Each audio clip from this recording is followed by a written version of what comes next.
Hello and welcome to the No Balls podcast. I'm your host, Patrick McDonald. With me, co-host Sheldon Kaufman. Today, we are doing the Phoenix Suns offseason recap and preseason predictions episode. This marks the 26th team that we are doing and the final division. We're almost done with the off-season recaps. Ultimately, after we finish this division, we will have the 30-team predictions episode. That'll be awesome. Probably range way too long, but we'll have a ton of fun doing that. So look forward to that in the future.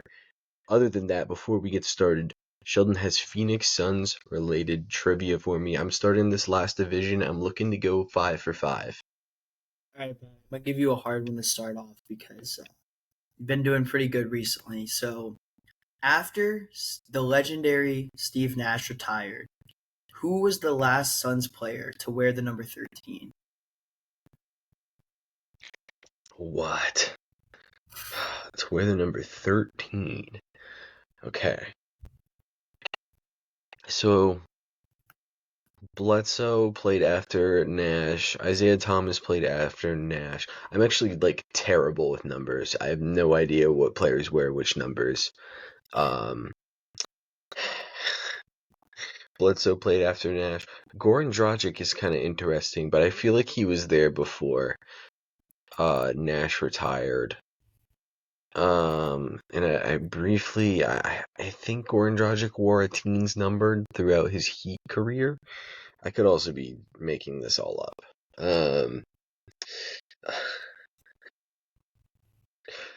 Can I get is it instantly after Nash retired?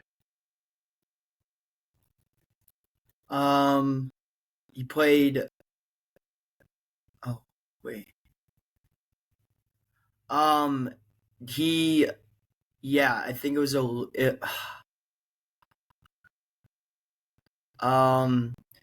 want to say he played a little bit after, or he was on the team maybe when Nash was still on the team. When did Nash retire? I don't even know.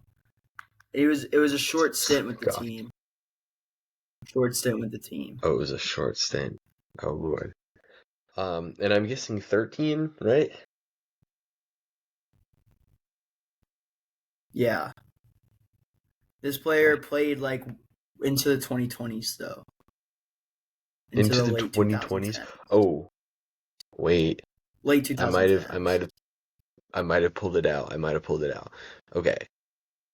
I'm thinking between Frank Kaminsky, Alex Len, Marquise Chris, and Dragon Bender. All of their draft busts. I think this is Marquise Chris, because I think he wore 31 on the Warriors. Don't know why that comes to mind, but I think it's Marquise Chris. It was Markieff Morris. Markieff Morris was the last player. So, Darn. yeah. Brief stint, and he ended up changing it. He switched it back to 11, because of the number was pretty much unofficially retired in Phoenix. So, Well, yeah, that was a curveball there. valiant effort in trivia. Probably the longest time I've spent on a trivia question in a while. But we will move forward to the Phoenix Suns. We'll talk about their 2025 season first. The 2025 Phoenix Suns were 36 and 46, 11th in the Western Conference. Their expected record was 34 and 48, which was 22nd in the NBA. Their SRS also was 22nd in the NBA at a minus 2.55. SRS is opponent adjusted net rating. How well did you play against your opponents? At home, they were 24 and 17. On the road, they were 12 and 29. Pre-All-Star game, they were 26 and 28. Post-All-Star break, they were 10 and 18. Versus the Eastern Conference, they were 14 and 16. Versus the West, they were 22 and 30. In clutch games, they were 21 and 9, but still managed a minus 4.7 clutch net rating, which was 20th in the NBA. What stands out to you this past season about the 2025 Phoenix Suns? Yeah, definitely disappointing season once again for the Suns. Had the big three with Beal, KD, and Devin Booker. The clutch game stuff I think would stand out to me the most, like 21-19 in clutch games when you have guys like KD, Beal, and Book. Like I feel like that should be a stat that you're generally doing well in because you have like three clutch players that can go down the stretch, get hot, and make shots for you. So I'd say that's definitely surprising to me. And they're so bad against the East, 14-16. Uh, in a weaker conference, you want to pick up those wins. Would have helped their record a little bit for sure. And they did not do well at the road on the road at all. Pretty decent at home at 24-17, but on the road, pretty horrendous. Yeah, and we got to put our hands up here. This team fooled us going into the season. We talked about their issues, primarily them not having a point guard, and they brought in Monte Morris and Tyus Jones, and we instantly were like, okay, so this is going to fix a lot of the issues that they had. We still didn't consider the fact that they couldn't play defense, and they just are never going to be healthy. And yeah, those things are what happened this past year. They were not very good defensively, and they couldn't necessarily stay healthy. We'll go first into their offense, which was 10th in the NBA at a 116.2. They were 17th in avoiding turnovers, 26th in offensive rebounding, and 21st in pace. Efficiency-wise, they were first in isolation efficiency, 17th in pick and roll handler efficiency, 16th in pick and roll roller frequency or efficiency. Post up efficiency was 14th, and then 8th in transition efficiency.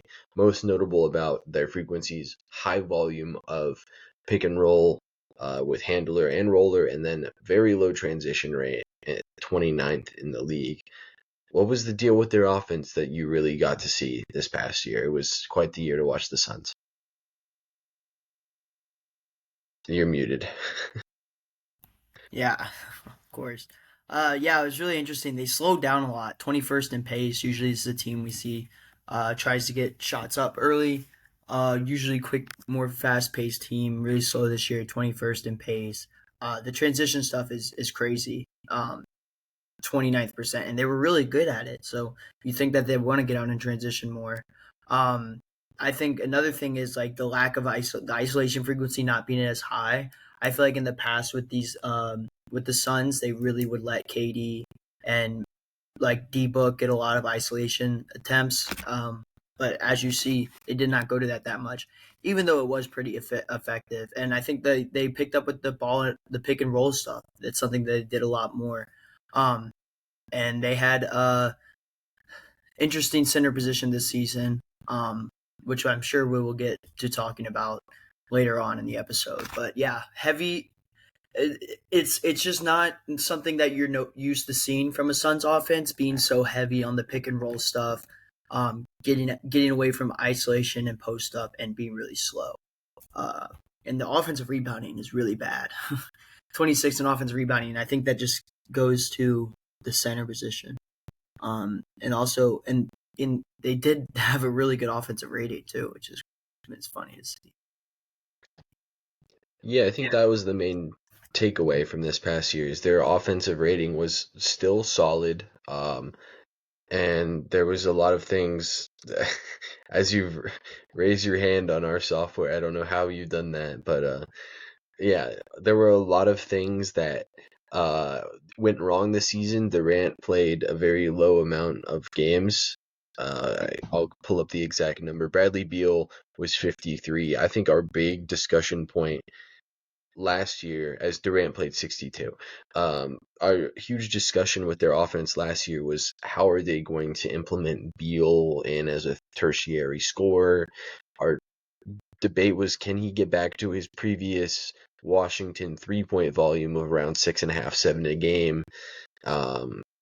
He still stayed around 5 attempts a game this season. Although the efficiency is still great for Beal this year, they never really found a way to maximize this trio, and I don't know how much maximization there really was with there's like it's really just like it's Charizard. Actually, I'm not good enough to give the Pokemon comparison, but Pokemon it's reference. literally, yeah, it's just the Pokemon evolution type of situation, and it wasn't going to ever be a greater than the sum of their parts team. And 3 coaches in 3 years, or 2 coaches in 2 years is like part of that reason as well. Like they never really had time to build stability. But we'll move forward to their defense, which was the much more damning side of the floor this season. As you can see there, they were one of the worst defenses in the NBA. They were the 28th defense with a 119.3 defensive rating. Their ability to force turnovers was 28th in the league, and then 15th in securing defensive rebounds. Possession defensively, or types of possessions that they defended well. Isolation, they were 11th in isolation efficiency, 28th in pick and roll handler efficiency, 10th in roller efficiency, 23rd in post up efficiency, and then 29th in transition. Notables from the frequencies is there was a ton of transition forced against them. There was a ton of pick and rolls against them. And a lot of that is because there's a ton to hunt on that side of the floor. Yeah, I agree 100%. Like looking at this, it proves like what teams wanted to attack and why they were so weak. The roller stuff, I mean, teams went at it a lot and they did a pretty okay job at defending it, but that's because like I feel like the bigs are usually in drop coverage with this team. They're not a team that can switch or hedge well. They didn't really have like we took Nurkic, Mason Plumlee are your bigs. Oso Iguodala, rookie, at sometimes would be your big. These aren't mobile bigs that can switch, hedge, and quickly get back to the paint, right? So that leaves you vulnerable if you try to attack the ball handler, which is why we see how bad they were at defending the ball handler. The more opportunities to score when you're free, right? And they went at that a lot. They went at the roller a lot. They went at the post up a lot. And in transition, they were getting killed. That's stuff that you don't want to be giving up, and especially to be 30th, like near the bottom of the league, and giving it up, and defending it, and near the top of the league and giving it up is just a recipe for disaster. You're not able to finish possessions that well, being 15th in defensive rebounding. That always hurts. We talk about it a lot. Like if you're not able to finish possessions, teams are getting so many second chance points, and it doesn't reward your defense for like the first half of the shot clock you just played. I guess the only good thing is that the teams were running a lot of isolation, or I guess it's actually not a good thing. You want teams to be running more isolation. So, yeah, they were just kind of getting killed all over. Like, even in the roller stuff, like teams are still going at you so much. Like it's an obvious problem that needs to be fixed. Is the pick and roll defense this season? I think another flaw of how we evaluated them going into the year is we really felt like Mike Budenholzer was going to establish some level of consistency for them on defense, because that's what Mike Budenholzer had done throughout his career. But he also did have Brook Lopez and Giannis as his backline defenders, and this year it was Kevin Durant and Yusuf Nurkic. So quite the downgrade right there. If we go look back 2 years ago on the Vogel defense, that was pretty decent down the stretch and was kind of a key reason why they ran into the 24 playoffs pretty hot. They were playing a lot of small ball with Durant at the 5 and Royce O'Neal, Beal, Booker, and just another player out there. A lot of the time it was a Kogi. Back then, they had a ton of switching schemes back then, and this past year, it's just like Bud always loved to play his drop defense, and he didn't have a good drop big. And we'll look at the lineup data at what drop big they did have and how that worked out. But yeah, they didn't have many good drop bigs, even with some of the midseason trades. I don't really know if they had, a plus center like a. I mean, I don't even think they had a starting caliber center throughout their entire roster this past season. And we'll talk about it. We'll move forward to team scheme and coaching staff. Jordan Ott should actually also be in gray. This is his first year as head coach of the Phoenix Suns. New GM sneakily promoted. Brian Gregory takes the reins away from James Jones. Quite an interesting tenure. We can reflect on that a little bit. Brent Barry, John Lucas, and Chasen Allen are assistant coaches. They were already here over the past couple of years. And Jordan Ott, interestingly, didn't really bring in any of his guys, which I don't know what to make of that situation. But yeah, first time head coach Jordan Ott. We can talk about him. We can talk about Brian Gregory, or we can talk about the James Jones Ishbia mess that has gone on front office wise over the past couple years, and then also team scheme. So we got quite a lot to talk about here. I'll let you go first. Yeah, well, don't know much of what the scheme will be for Jordan Ott, but last season, really interesting stuff from the Suns. One thing that I noticed was that they went to the mid range a lot, and like it just they were taking a bunch of like tough mid range shots, and especially not only in today's NBA is they're not going to work, but like the shots that they were making were just hard, making like really inefficient. Um, they weren't really it wasn't like a pat like they weren't really sharing the rock around a lot. Um there was like off ball screens, but it was mainly just to get like Devin Booker open off of like a guy sticking to him or KD as well. KD trying to get favorable matchups in the post. They would let KD work in that post and like on the low block and just have like the corner shooters ready to catch and shoot. They ran a lot of pick and roll as we talked about in the first on the offensive section. Um, yeah, I think depth really hurt him this year offensively, and the fact that the big three, who they rely on so much, weren't able to play that much. And when they did play on the floor, they just weren't able to get like consistent shots up. They weren't really like going for the three ball as much as I'm sure Mike Budenholzer may have wanted, and they fell into that mid range game, which they really struggled with making not only making them but taking like clean and good shots. Yeah, it was a little bit of just like a nightmare situation. You mentioned all the mid range shooting, and a lot of that's definitely personnel based. Um, we'll see how that carries over this year. Jordan Ott coming over from Cleveland. He's been given a ton of credit for a lot of the innovations that they did with their offense this past year. What that would look like is potentially more egalitarian distribution, which, given their current roster, I'm not sure how that's going to look. They did have a decent way of maximizing Mitchell and Garland together relative to what had previously been done. And we'll see how that fits with their current roster that they have. There's just a lot yet to be seen. This is a first-time head coach. This is a roster, I mean, we'll talk about in a second, that has had quite the shakeup. Um, Not just at the high level, but even throughout the depths of the roster is quite crazy. Brian Gregory, we'll see how he does as a first-year GM this season. James Jones had quite a tough run. Um, do we want to talk about that at all? Yeah, sure.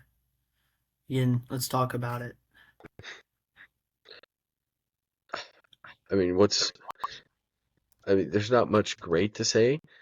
At the very least, Durant and the Durant trade to go all in was quite interesting. We'll talk about this offseason in a second when we get to their moves, but yeah, it's really just hard to put a pin on who was calling the shots between him and Ishbia, because there was quite the not correlation, but right as soon as the team was sold, quite a push for a all-in team on a current 6th seed Suns team, I believe, at that time. So we will go ahead and move forward to their draft, where they selected 3 players. 10th overall was Kaman Malawach, 31st overall Rasheer Fleming, and then 41st overall Kobe Brea. So I'll let you decide where we're going to start here. And yeah, I'll let you go crazy. Yeah, let's start with Kalman Maliwat. the big man from Duke, as I get to my page on him right here. Um, 7'2", 250, 7'5" wingspan, absolutely massive human being. 8.6 points per game last season at Duke, 6.6 rebounds, zero point 0.5 assists, shot 71% from the field, 25% from three, 76% from the free throw line. The thing to love about him is like a really good play finisher, and really good lob threat, I would say. Incredible length, great hands, is able to catch it, bring it down, especially from that dunker spot, or even cutting like out of the pick and roll, or I guess rolling to the rim. Um, oh, and another thing like about him, he's a really good screener, Pat, especially in that pick and roll game. So something that they ran a lot last year, and I think he's definitely a bigger lob threat than any of the bigs they had. So I think that could definitely be utilized. And on defense, it's probably his strongest suit is his rim protection is really good. Didn't really have like insane block numbers, but it's because guys weren't really. I mean, guys were still missing whenever they shot it, and teams weren't really going up against him. He did a really good job at altering shots whenever guys got there, using his length and size to get in defenders' faces, and even was good at help defender.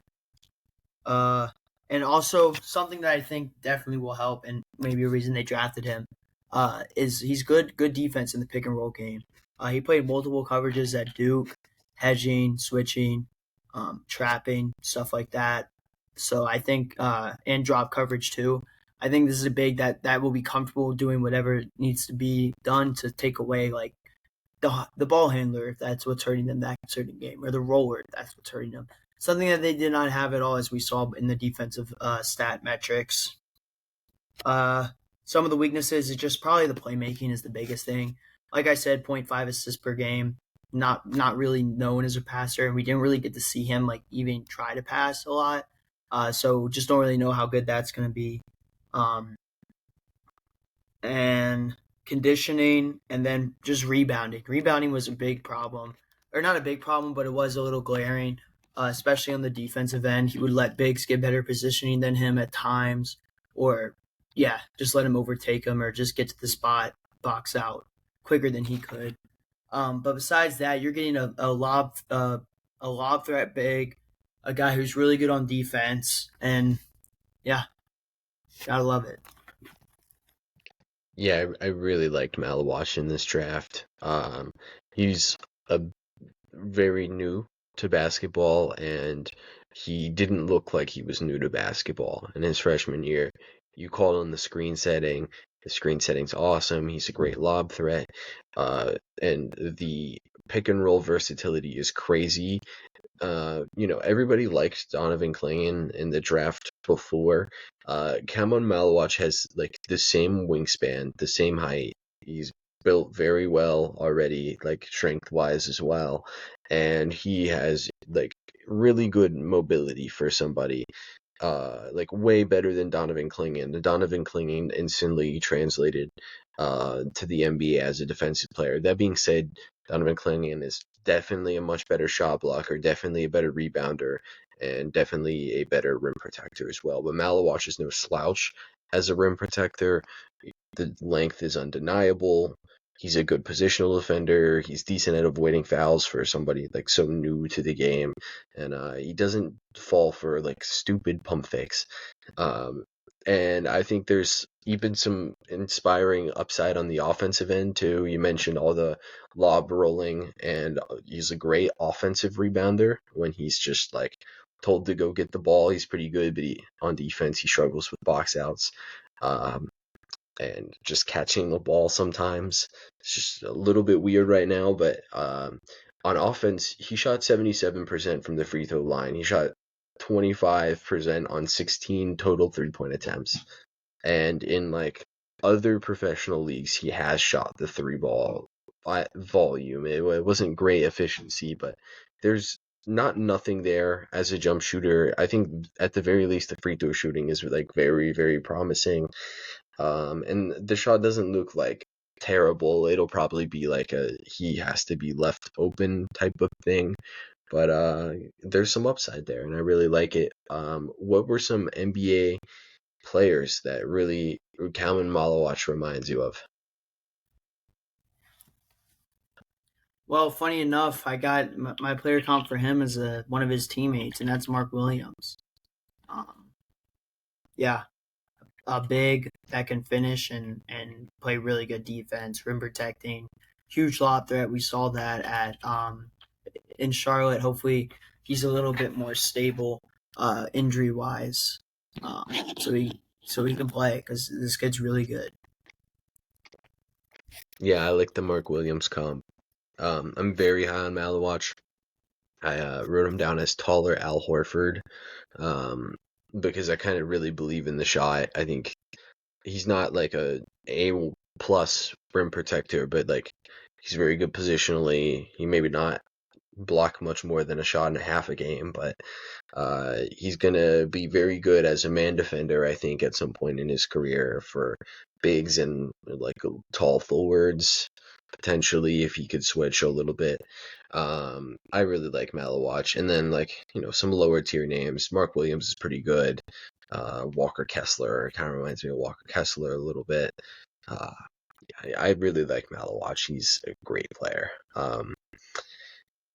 Rasheer Fleming, do we want to move forward to him from St. Joseph's?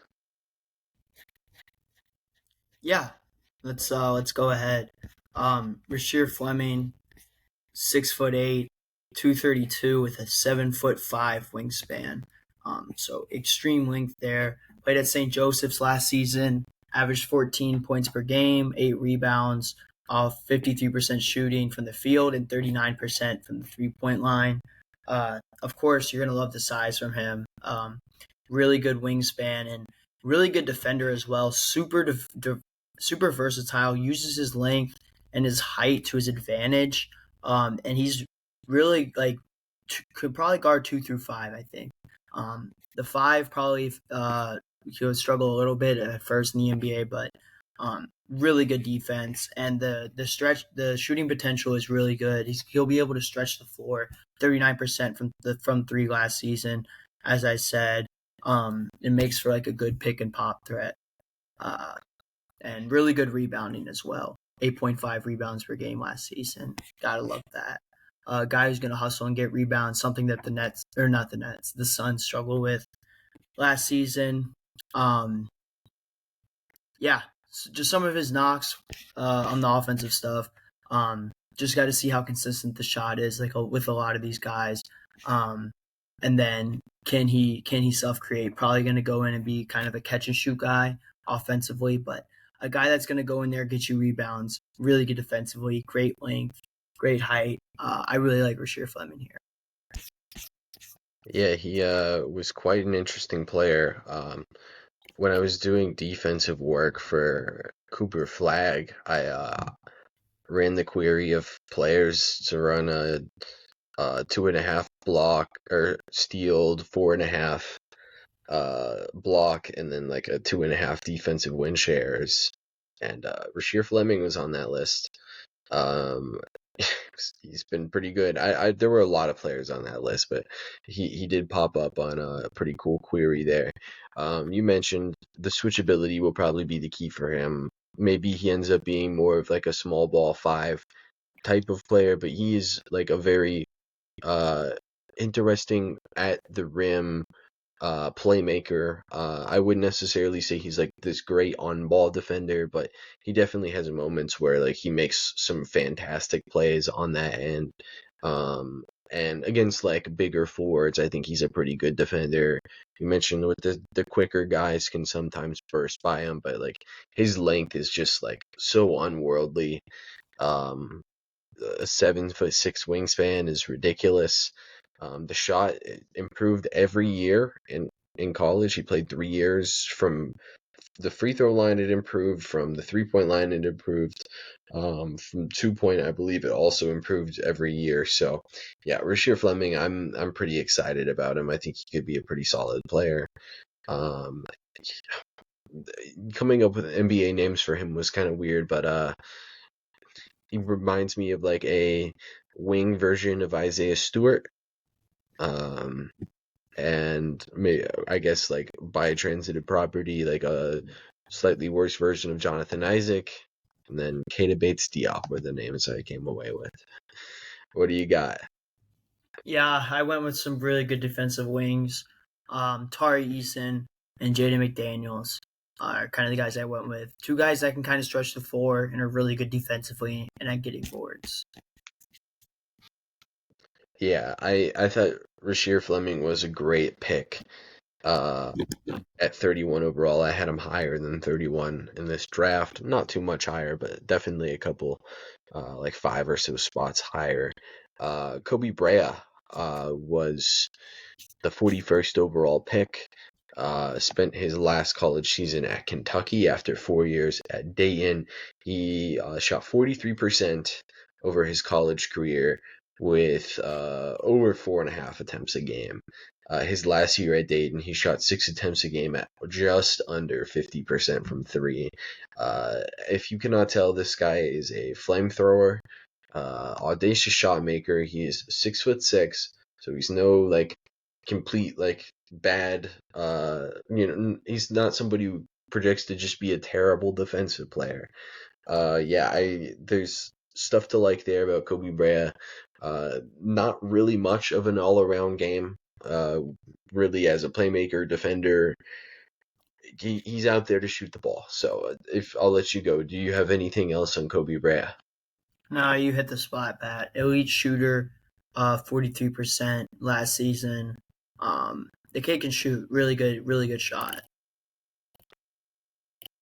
Yeah, and then like the names that come up, it's like Sam Hauser plus shooter A, plus shooter B. Just got very Duncan good shooting prospects. What? Yeah, Duncan Robinson. Yeah, Sam Hauser, Duncan Robinson. Davis Bertans. Don't doom him. Joe Harris pops up. It's just all the Yeah. white players. Um, Damn, that's yeah. crazy. That might be our. That's crazy. What? Huh? You said that might be what? I just said that might be the first time a guy has gotten an all white player comp. Um, Malik Beasley. There we go. Oh, okay, there we go. Tim Hardaway. So, I don't know if he Just wants that one. Tim Hardaway. Tim, Yeah. Tim Hardaway's not a bad player. He's better than Joe Harris. Tim Hardaway Jr., you mean? Yeah. Okay. It's better than Joe Harris. Yeah. Uh, trades and free agents. If you are audio listening, the entire thing is filled up. Mark Williams, Dylan Brooks, and Jalen Green, they get in trades. Jordan Goodwin off of waivers. Jared Butler, David Duke, Tyree Samuel, and Damian Baugh are all on Exhibit 10s. Nigel Hayes Davis is on a league minimum. Two-way contracts, Isaiah Livers, CJ Huntley, and that was it. They signed, I believe Kobe Brea is on a two-way. So a lot to go over here. What stands out the most to you?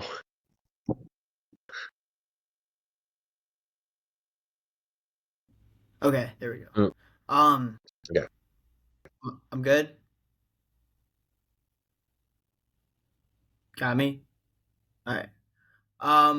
The biggest name here, I guess, is going to be Jalen Green. I feel like that's the biggest name. I feel like that's a calm thing to say.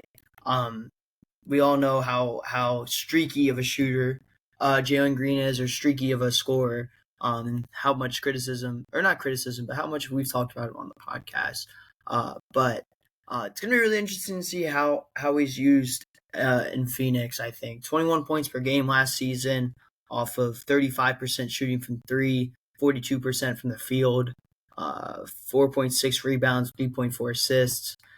Was non-existent in the playoffs really. When the team turned to him, I think that was the biggest selling point, at least for me last season, on kind of like how he can be as a player in his career. He goes on stretches where he drops 40. Honestly, on kind of what the Suns are going to look like this year, I feel like he's going to thrive. He's going to be getting a lot of shots up. It's going to be very interesting though, him and Devin Booker with the ball. Two guys that love to have it in their hands and get their own shots up, and two guys that play the same position. So I'm very intrigued to see what's going to happen there. And now we'll talk about Mark Williams. They just went out and got Common Malwatch, right? Got him. Then they trade to get Mark Williams, like 29th, right, Pat? They traded around there. McNeely. Yeah. So crazy. I thought it was really, really interesting. But honestly, like, is it the worst move when Mark Williams is a guy who's injured a lot? He's not a guy that can go out and be your starting center. When healthy, he is starting center caliber. You wanted to trade for him never mind. That was the Lakers that tried to trade for him. But sorry, but Mark Williams, like, when healthy, he's a really good center. I think even now, like last season, he showed flashes of it when he was on the court. And is it the worst thing when your center sucked last season? Now you go get in a rookie who is really promising. He's also a guy that can't play a bunch of minutes, so you get another guy who's really good, doesn't play a bunch of minutes. You can stagger their minutes, make sure they're both healthy throughout the season, and you low-key have a nice little center room right now with those two guys. Two good defenders, two good rim protectors, two good lob threats as well. Jordan Goodwin, a guy I love.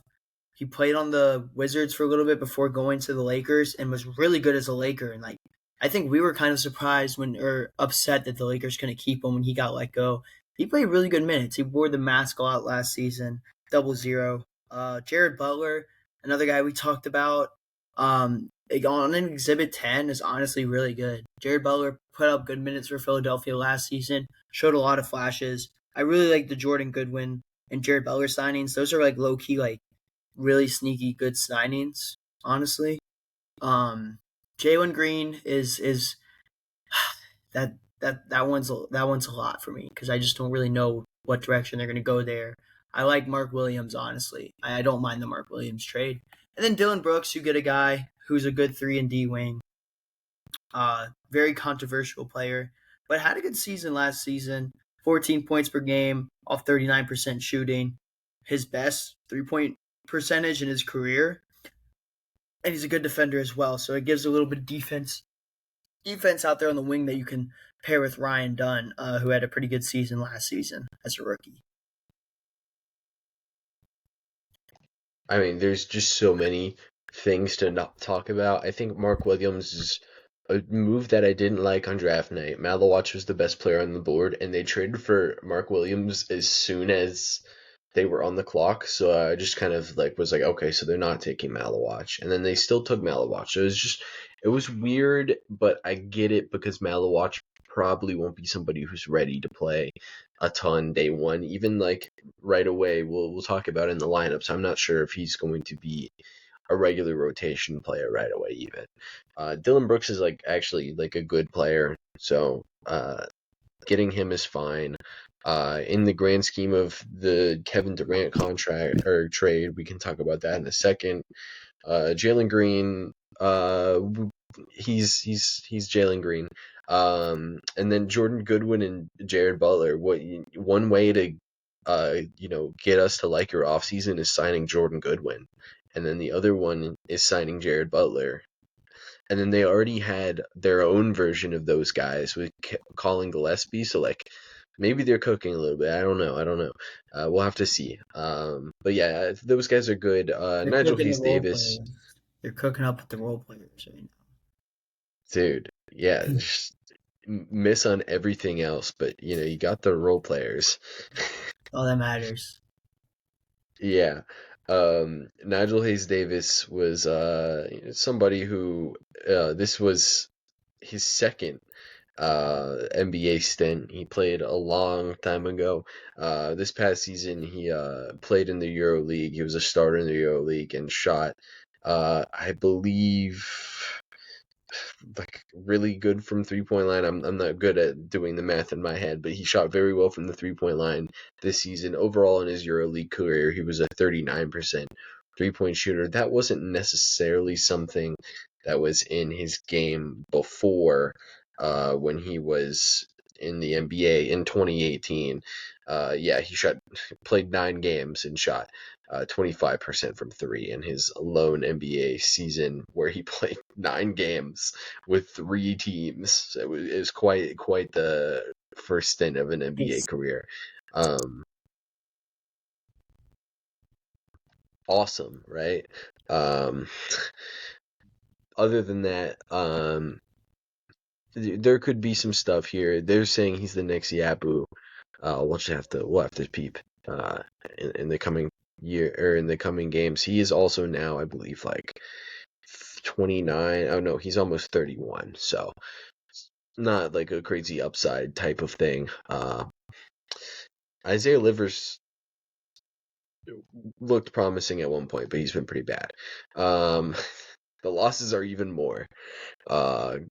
Bradley Beal to the Clippers, Durant to the Rockets, Bol, Jalen Bridges are unsigned, Tyus Jones to the Magic, Damian Lee, honestly didn't really know he was in the league last year. He's unsigned. Cody Martin unsigned. Vasily Micic unsigned. Mason Plumlee goes to the Hornets. Ty Washington Jr. goes to the Clippers. Monte Morris unsigned.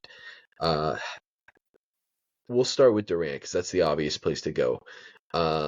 What did we think about the Kevin Durant trade? It was Jalen Green, Dylan Brooks, Malawach in 5 seconds, which they, I think, used all at the draft. Either one of them might have been one of the Berea or Fleming pick, but I know they used a couple of them to trade up to get the other one. So, what do we got to say about that? I mean, you had to blow it up. I think that was pretty evident. He was not going to stay next season. Um, I think you definitely traded him when his value was pretty low. But all that said, 5 second round picks isn't the bad. It's crazy that they already used all of them up within a year. You get Jalen Green, who you could turn into like a legit you can maybe turn into like a legit like NBA or a legit team leader, franchise leader. He's still 23, so he You still has a lot of time in the league. you can lie to yourself and say there's upside in Jalen Green. Yeah, I'll I say mean, this though. I think that's the flyer you take, but I mean, it. I mean, you get a good 3-and-D guy like in Dylan Brooks. I think that was good by them. Jalen Green for Kevin Durant, though, you're not getting like nearly as good efficiency numbers, scoring all around player numbers, and it's like a significant difference. And then you lose Bradley Beal, who was like, you took a huge leap on. I did Beal he signed another deal with the Suns, or he was still on the Wizards Supermax, He was still on the Wizards Supermax. but the Suns were paying. Yeah, and Yeah, the Suns are still paying it. yeah. So you were paying a lot of money for him, and for him to be gone after 2 years, that really hurts. Bol, a guy that looked pretty. I liked him out there when he was out there. They didn't really put him out there that much. Tyus Jones was your point guard who you thought you were going to come in and bring everything back together. Mason Plumlee, this is like a completely different team. Completely different team. You can tell by the losses. These are notable losses. Usually we say like a team does good getting back what they lost. I can't say that here because I think Kevin Durant is such like of an impactful player that really hurts you. And this guy was leading your team in scoring last season. As an He was unk, an all-star. As an UNC, he was averaging 26 points per game, and that's an efficient 26 points per game. He shot 43% from the three-point line, Patrick, and made over 50% of his shots from the field. Yeah, and you compare that with Jalen Green, who's an average three-point shooter and rough from the field a little bit. It hurts. I think the loss is I guess I'm getting ahead of myself, so I won't say anything just quite yet. But yeah, these are some really notable losses. I can get the reputation as a Durant anti-Durant person. I understand that, but Durant was still very good for them last season. Whether or not he's like a championship #1 creator, probably not. But He's a hell lot better than Jalen Green. Um, I think the real conversation is Jalen Green. Is he better than Bradley Beal? I don't know. I don't really think so. But I don't know if either of them are really great anymore. But if you were to see something out of Jalen Green, Jordan Ott has a system that could maximize Jalen Green's talents. He was pretty decent operating out of the pick and roll last season, Jalen Green was. He was the best pick and roll operator for Houston last season, and that's without him being a developed passer. And Jordan Ott was the Cleveland Cavaliers were like the best pick and roll operating team last season. After that, hadn't been like a relative strength for them in the years prior. Some of that is Garland coming back and playing a full season, but like there was some schematic differences year to year, and if you can bring a little bit over that to the Suns here, and it could help Jalen Green out and potentially make him look like a real player, but I still think it's a bad Kevin Durant deal, you know? I understand, IDing Jalen Green as a player that you could get more out of, but the league doesn't view him that way. I think there are some teams that would have, if they were trading for Jalen Green, they would have said the only way we'll take his contract is by getting the 10th overall pick. So then you're telling me you traded Durant for Dylan Brooks and Kobe Bryant, Rasheer Fleming? I don't know if I really like that. Um, you mentioned they had to do this. I kind of don't know if they did. Um, You think, because I don't think he was going to sign an extension to stay. I agree, but now I mean, we'll look at what they're cooking with now, but I don't really know if it sets themselves up in a materially better position because, I mean, by the time they rebuild this roster, Devin Booker will be like in his mid 30s. So we'll talk about it in the team, the new lineup section where we usually rant about the team. Uh, but we'll talk a little bit more about that. We'll go to their cap sheets. Devin Booker, they gave him a hefty extension, where he will have a $70 million player option in 2030. Jalen Green, he's got his contract there for around 22% of the cap, already locked in. There's some mid-range contracts with Grayson Allen, Royce O'Neal, and Dylan Brooks. Mark Williams is extension eligible on the last year of his rookie deal.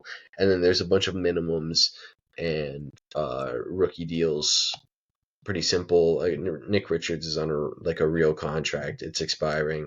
They are now out of the aprons and luxury tax. Way to go, Phoenix Suns.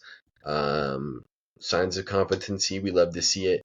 Yeah, they're not going to miss the playoffs and be in the second apron for a second year in a row. That would be like catastrophically bad. Lineup data. Move forward. Yusuf Nurkic was a minus 5.81 with a 112 offensive rating. We talked about their offense. It was actually not bad last season. When Booker was on the floor without KD and Nurkic, so like Nurkic was so terrible, he brought down their offense a ton, and Kevin Durant's not going to be here, so we're just projecting forward. They were a 117-ish offensive rating, which is a solid sign for the future. Like, it's not terrible. And then if you just keep Kevin Durant on the floor, they were almost a 120 offensive rating. They were still not really outscoring teams at basically a neutral net rating, but the offense isn't like that terrible. They were very offensively slanted. They still are weird built roster, but yeah, I mean, anything that you make of this. Is that Booker's -5 as an individual without KD and Nurk on the floor, but the offensive rating's still good? Yeah, so they were outscoring. They were being outscored by 5.15 points per 100, but they were scoring 116. So their defensive rating was almost 122. Wow. Yeah. I think, like you said, they're offensively slanted team. Uh,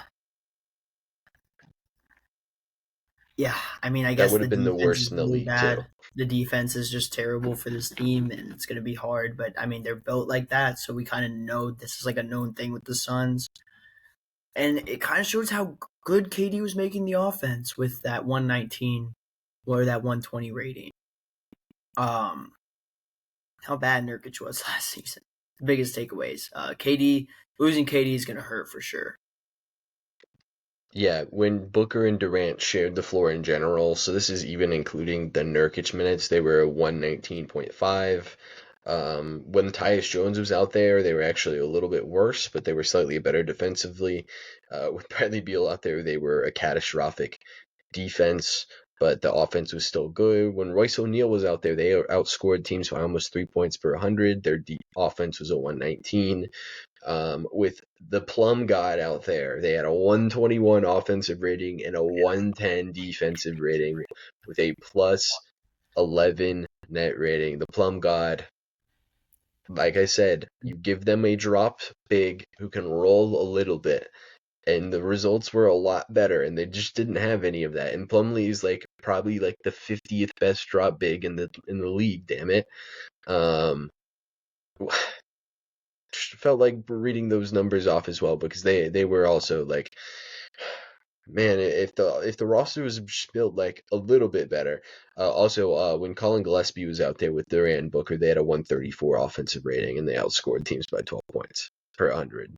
It was 134 minutes, so not a huge sample size, but fun tidbits. Any of that stand out to you as well?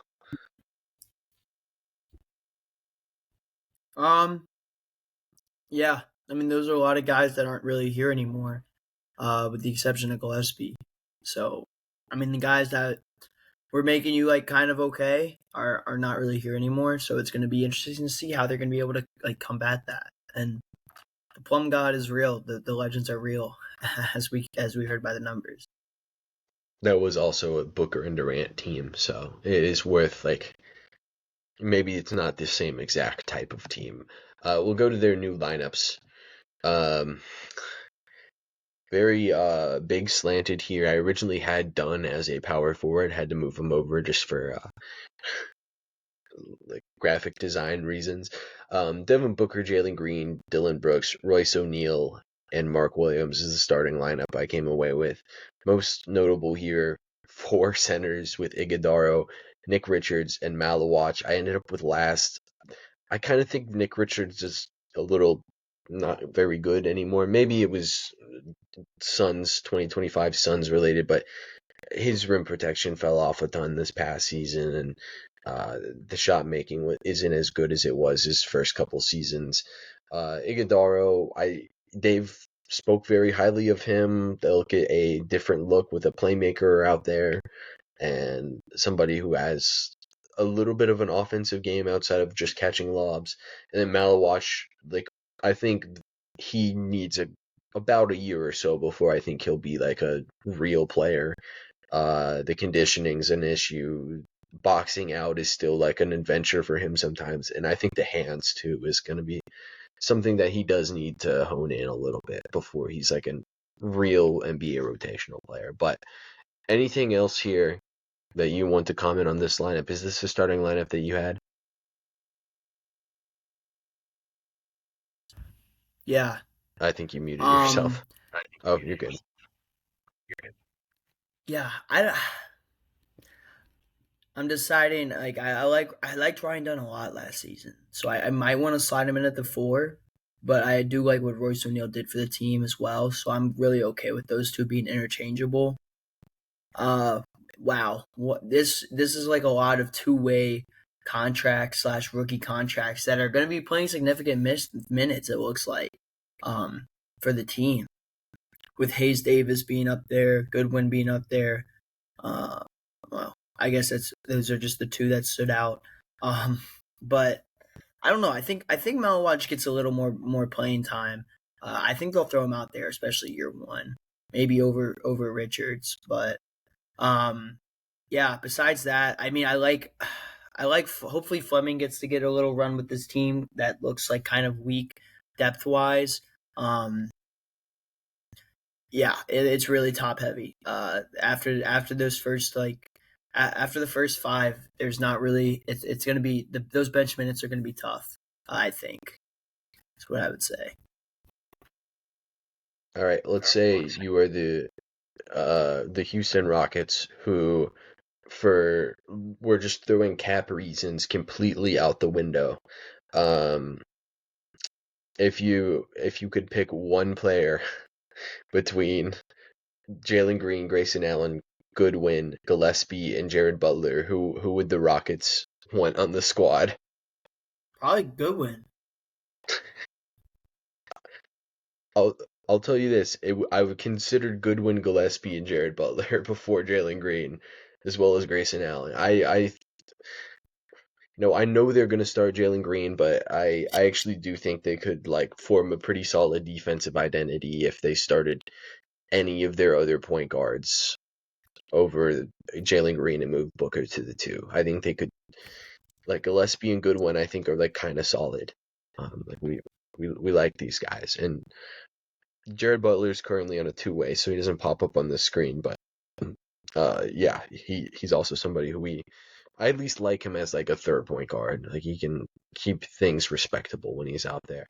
Dylan Brooks, how long do we think he's going to be on the squad for?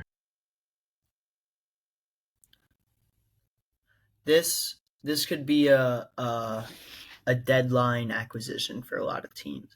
I think this offseason, or not this offseason, but coming up to this trade deadline. So I don't expect his tenure to be very long. I'm sure it was like some. Not only is he good, but he also matched salary well. 100%. I agree. We'll see how they deploy their centers. I think that's the thing I'd look forward to the most. We'll move to their core questions. We've reflected on it a ton. Do we think the Phoenix Suns improved this offseason? No, they didn't. They lost their best player, and they lost a bunch of other players as well.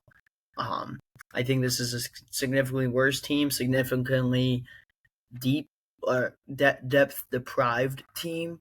And I'm worried about the Suns team this year. Fun 2K team though with Devin Booker and Jalen Green though. Yeah. Um, they Kevin Durant to Jalen Green is the biggest downgrade since Trevor Lawrence to DJ Ugalele. Um, so yeah, it's quite a big downgrade there. Depth wise, they did bring in a couple guys we like, but then they also lost a ton of like their players that sneakily kept them afloat a little bit. With the Plum God, uh, yeah, it was just, I don't think they improved. Like there's no argument to make that they improved this season. Do we think they set themselves up better for the future? I mean, not really. I feel like a lot of these guys are not going to be here for very long. Um, there's like a lot of roster filling. Like these aren't bad players. Like the Goodwins, the Gillespies, the there was another the Jared Butlers, but definitely guys that are going to be playing for other teams. I think in the future. So I'm gonna say no. I'm gonna also say no. I think we didn't even mention the Bradley Beal waive and stretch. They're gonna pay him I think like 45 million a season over the next 5 years. Maybe not 5 years, but over a long time. It's just be dead cap. Um, or it won't be 45. It'll be the equivalent of 45. I think it'll be around like 19 because they already waived and stretched Nas Little like 3 years ago. Um, so yeah, they're dealing with that. The Durant trade, we mentioned it. I wasn't expecting a big return for Durant, but even the return they got was pretty light compared to my expectations. So I'm gonna have to as well agree and say no. This is where we move in the conversation that I mentioned before, where I don't really know if they had to trade Durant because now they're building a team. Let's say you undo the Kevin Durant trade and just have all of the other stuff that they did this offseason. You now have Kevin Durant next to Mark Williams, who I think is their starting center, regardless of if they get Malawach in the draft. They now have, or they would have still be they would have had to figure something else at the point guard position.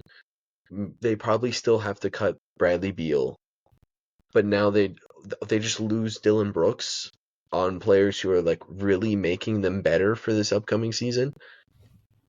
I I because the argument is at least they got young players like Fleming and Brea and Malawach, but are they are any of those guys going to be number one? Not even number one, but like real NBA, like one or two best players on a really good team? I don't think so. And I think by the time they are like at least very good, Devin Booker won't be somebody who's even a number one type of guy for sure. Like he's very fringy on that now. He definitely won't be in his age 34 season, and they signed that contract. I don't know. I would have maybe thought that like they just retool with a new head coach. They've never done that one before. But just around Durant and just go down with this ship. I will relay this to you and another example that we can maybe lay out for the fans. Whoever's still here and an hour in on the Suns episode, I will give you 2 seconds to give like the quick explanation of your fantasy team in our dynasty league.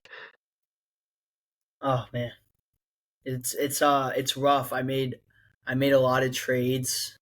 Um, I needed some rookies. I had no quarterback. I made a bad trade. Got Kirk Cousins. So I was in need for a second quarterback.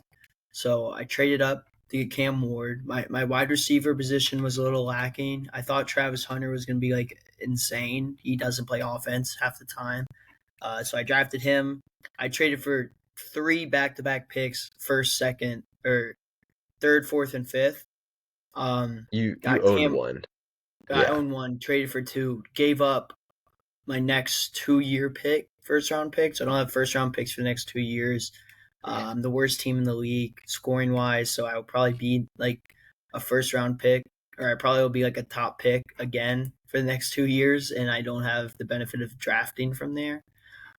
And Cam Ward and Travis Hunter suck, but Tyler Warren's doing pretty good, so I went 1 for 3. Yeah. Very Ishbia coded, and when And approached I did get Bill. I got Bill in the Big second Bill. round. Bill, Yeah. and I forgot to start him. I swear. Um when approached with trades, what was your answer?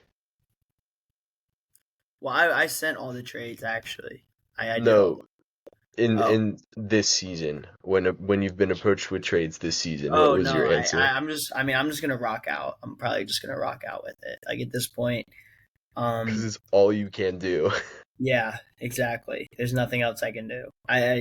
I'll get fleeced every trade. I don't have any depth or anything. So Yeah, it's Suns.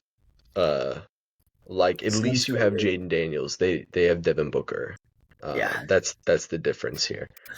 Um, other than that, I mean that's how I would describe it. It's just like there's so the Suns are even I more just cooked, but I feel like KD was gonna leave no matter what. So you get like what 1 more year of KD, and yeah, you're playing for like the play in again, and you probably miss, or you get like a 10 seed and then go out, and KD's probably asking to be traded at the deadline again. So I feel like at least you get something. I mean, I agree they would have been a much better team with KD, and none of these guys are going to be anything close to KD in their careers, or even be ones for the Suns in the future. It's just a really shitty situation they got put in. So that's kind of why I felt like they had to blow it up, just because I don't know. It would have been the same thing again. It would have been the same thing. Katie would have balled out. The Suns would have been trash. You know. I'll say this. I 100% agreed that they needed to until this is a little bit of a spoiler. I started doing a little bit of the work for the West predictions. Mm. I kind of think the West is a little bit overrated, especially depth wise. Um, I I don't know, like 42 wins probably could have got them something. Um, I don't know if they're hitting 42 wins for the next like 3 years. And in this instance, at least you hit 42 wins with Kevin Durant and Devin Booker. You'll be hitting 42 wins with like a power of friendship, youth-driven team that will definitely be a play and exit. Offensive MVP for them is Devin Booker. Yeah. Defensive MVP. Ooh, this one's good. Because I feel like there's a strong competition between Dunn and Dillon Brooks. Dunn was really good defensively for them last year. Dillon Brooks is known as a great defender.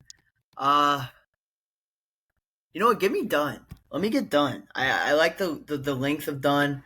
And I think that he can grow on a really good season last year. One of the bright spots on the Suns. Yeah, we didn't even really talk about Ryan Dunn, but he shot way better this season than I expected him to ever shoot in his NBA career. It was only 31%, and he did shoot 49% from the free throw line, so he's like not gonna be a real shooter, but maybe it's better than we thought it was going into the year. I'm fine with either name. I think Dillon Brooks just because I think he'll be able to play more, and if they're not really trying to win, Ryan Dunn will end up starting probably. But I think if they're really trying to maximize winning, Royce O'Neal will probably start over Dunn. But yeah, I kind of think either one is a perfectly fine option. X factor for them, I am going to go Mark Williams, baby. Let's go. Wow. Yeah, I like it. Is He's that your just one? like Yeah, yeah, okay. he like has a chance to actually be good defensively. If he like goes back to like his combination of his first 2 years forms and like is relatively healthy, he starts at center for them every game that he is healthy, and he's a lob threat. And that's like one of the few passes that Devin Booker's like really good at making. He's got a couple passes that like he struggles pocket passes, struggles with kickouts. But yeah, I would say that Mark Williams is somebody who can actually be really impactful for them. The obvious low hanging fruit is Jalen Green, but he's been on his fair share of teams like this, and that's why I'm not. You know, Yeah, I I've like always Mark Williams. Sorry, go ahead. I didn't know you. I've always I was uh not a component, but like a I don't know what the word is for it, but I was saying that Michael Porter Jr.'s shot volume increasing is kind of very overrated because he was getting a ton of very good looks. I don't think Jalen Green's going to get any better looks this year. He's just going to maybe get like 2 extra shots a game. He was already leading the Rockets in shot attempts last year. I don't think he's going to like see a huge increase in volume enough to like really make him an X factor. If he can shoot a basketball well this year, then I guess he's an X factor. But that comes and goes depending on if it's Mickey Mouse March or not. So I'll let you go ahead. Yeah, I like the Mark Williams pick. We talked about how bad they were in pick and roll last season. I think that he can come in there and make a real difference. Um, and I love the rim protection, like you said, and I love the ability to finish at the rim and roll there. So I'll go with Mark Williams as the X factor too. Maybe like another one is Malwatch's like conditioning. So if he's that conditioning's good, they get him out there sooner than expected. Yeah, he has like some things that he can at least be somebody who can cover for um Booker and Green defensively, because that's also a part of this pairing that isn't talked about. Is they're just gonna be tragic defensively in the backcourt. Malawatch can probably like play a wide variety of coverages to where that doesn't get completely burned. I still don't know if it makes up for it, but like it will really help. Other than that, Phoenix Suns talk. What do we got? I got no more, No no more more. Suns in me. Yeah. Whoa. Mm, yeah. LeBron. Uh, LeBron made his announcement today. Hennessy, Quite Hennessy ad, not Chipotle ad. So It was a pretty good guess. Pretty good ad though. Pretty good Yeah, ad. it was actually a pretty decent ad. That's the one reason I wasn't that pissed about it. Other than that, the next episode that will be released is going to be the Sacramento Kings. That should be a very it'll be an episode for sure. We'll talk about the Kings. Other than that, we'll see you guys next time.